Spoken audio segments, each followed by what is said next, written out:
সবচাইতে বেশি জান্নাতে প্রবেশ করাবে যে আমল, বিষ্ণু বললেন, এক হচ্ছে আল্লাহর ভয়, আরেক হচ্ছে সর্বোত্তম আচরণ। প্রিয় ভাইরা, ইসলামের মেজাজটাকে চিনে নেন, ইসলামের এসেন্সটাকে বুঝে নেন।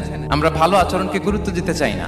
অনেক নামাজি লোক দেখবেন নামাজ পড়তে পড়তে কপালে কালো দাগ ফেলে দিচ্ছে, বাসায় বউয়ের সাথে খারাপ আচরণ করে, খিটখিটে মেজাজের, প্রতিবেশীর সাথে শুধু ঝগড়া, কলিগদের সাথে ঝগড়া, মারামারি, দুঃসম্পর্ক, এরকম আছে না? নাই বলেন, আছে না?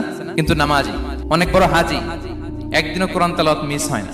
তো এত আবাদত করেও সে ইসলামের আসল এসেন্সটাকে ধরতে পারেনি। বিষ্ণু বললেন, সবচেয়ে বেশি জান্নাতে প্রবেশ করাবে যে দুটি আমল, একটি হচ্ছে তাকওয়াল্লাহ, আল্লাহর ভয়, আরেকটি হচ্ছে উত্তম আচরণ, সর্বোত্তম আচরণ। তো আমরা যেন উত্তম আচরণের অধিকারী হই, আমার স্ত্রীর সাথে যেন ভালো আচরণ করি, প্রতিবেশীর সাথে যেন ভালো আচরণ করি, ছেলে মেয়েদের সাথে যেন আমাদের অ্যাটিটিউডটা ভালো থাকে, আচরণটা ভালো থাকে, কলিগের সাথে যেন ভালো থাকে। বিশ্বনবীর আচরণ যেমন ছিল তেমন আচরণ যেন আমরা গড়ে তুলতে পারি। আওয়াজ করে পড়ুন আমিন। শুনুন, আবু